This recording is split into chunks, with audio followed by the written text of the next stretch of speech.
Hello friend, welcome to my blog. हमारे blog में आप सभी का स्वागत है एक और नए ब्लॉग के साथ। देखिए यहाँ पर ग्यास माता की कहानी और पूजा पाठ हो रहा है, उसकी वीडियो है ये। और आप लोग देखना ज़रूर ये वीडियो। कहानी पूरी है, ये महापश की कहानी है। और देखिए वीडियो में ये सारे लोग जो बैठे हैं सब हमारे गली के हैं। सब लोग अपने मिलजुल के ही कहानी सुनते हैं और फिर एक साल बाद इसका भंडारा करते हैं। तो देखो यहाँ पर कहानी शुरू होने वाली है, तो आप लोग ज़रूर ध्यान से देखना। और पहले तो सबके टीका ईका लगा रहे हैं हम सब लोग, फिर उसके बाद कहानी शुरू करेंगे। तो वो देखो जो सामने बैठे हैं ना, वो ही कहानी पढ़ते हैं और हम सब लोग सुनते हैं। वो हमेशा वो ही पढ़ते हैं। तो ये सारे लोग टीका लगा रहे हैं और उसमें ना जल में एक जल भर के रखते हैं लोटे में, उसमें वो डालते हैं तिल।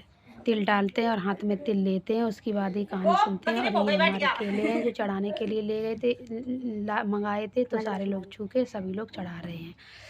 तो ये इसको बाबू को छुआ रहे थे, ये खाने के लिए देखो खाने के लिए कर रहा है। इतना वैसा है मेरा बाबू। और आप कहानी जब कभी वीडियो देखना। जल समर्पयामि, धूप समर्पयामि, दीप समर्पयामि, फल समर्पयामि, तिल समर्पयामि। भूले बिसरे कोई गलती हो माफ करेंगे।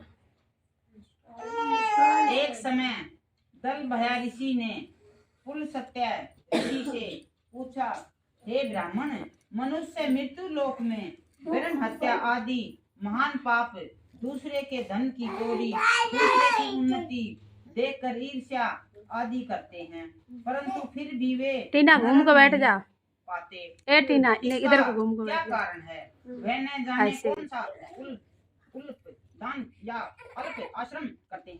ये सब आप क्या पूर्वक कहिए। इस पर पुलत्य से ऋषि बोले कि हे भानु, भाव अपने मुझ से अत्यंत गंभीर प्रश्न पूछा है। इसको ब्रह्मा विष्णु आदि इंद्र भी नहीं जानते, परंतु मैं आपको यह गुप्त तत्व अवश्य ही बताऊंगा। माघ महीने के आने पर मनुष्य को स्नान आदि से शुद्ध रहना चाहिए और इंद्रियों को वश में करके तथा काम, क्रोध, लोभ, मोह, ईर्ष्या, अभिमान आदि का त्याग कर भगवान का संपूर्ण भक्ति करनी चाहिए।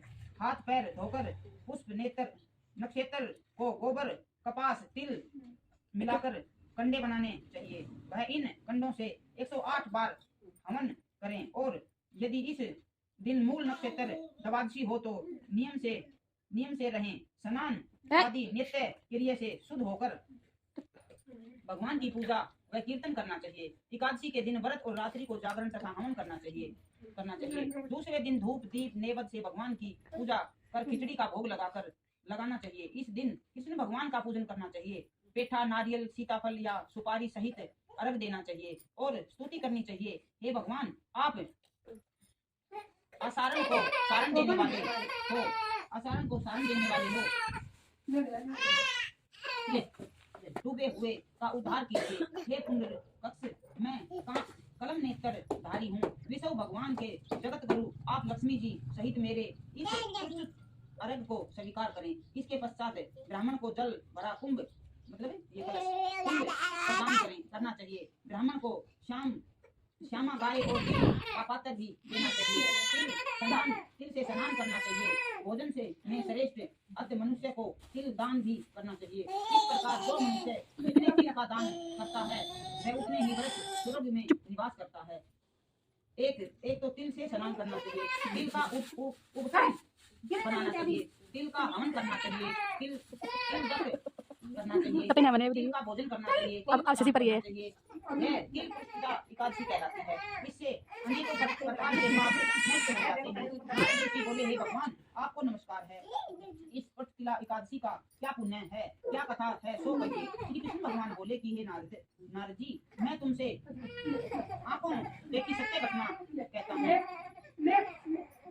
घटना कहता हूँ। प्राचीन काल में मृत्यु लोक में एक ब्राह्मणी थी। वह सदैव व्रत किया करती थी। एक समय वह एक महाव्रत करती रही। इससे उसका शरीर अत्यंत दुर्लभ हो गया था, परंतु उसने कभी भी देवताओं तथा ब्राह्मणों को धन तथा अन्न दान नहीं किया। इस प्रकार मैंने सोचा कि इस ब्राह्मणी ने व्रत आदि से अपना शरीर शुद्ध कर लिया है और इसको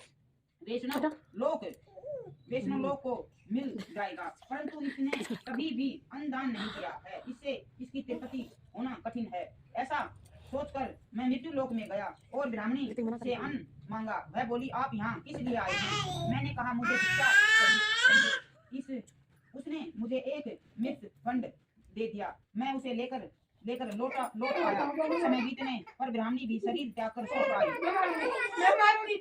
अमृत संग्रह मिला, परंतु उसने उस घर में अपने को सुनने पाया। वह मेरे पास आई और बोली, मैंने अनेकों व्रत आदि से आपकी पूजा की है, परंतु फिर भी मेरा घर वस्तुओं से शून्य है, मतलब घर में कुछ नहीं है। मैंने कहा, तुम अपने घर जाओ, देव स्त्रियों तुम्हें देखने आएंगी। जब तुमसे पुरुषतिला एकादशी का पुण्य और विधि सुन लो, तब ही द्वार खुलेगा। भगवान के वचनों को सुनकर वह अपने घर को गई और जब देव स्त्रियां आकर द्वार खोलने लगी, तब ब्राह्मणी बोली कि यदि आप मुझे देखने आई हैं तो पुरुषतिला एकादशी का महत्व कहिए। उनमें से एक देव स्त्री बोली, सुनो, मैं कहती हूँ। जब उसने पुरुषतिला एकादशी का महत्व सुना दिया, तब उसके द्वार खुले।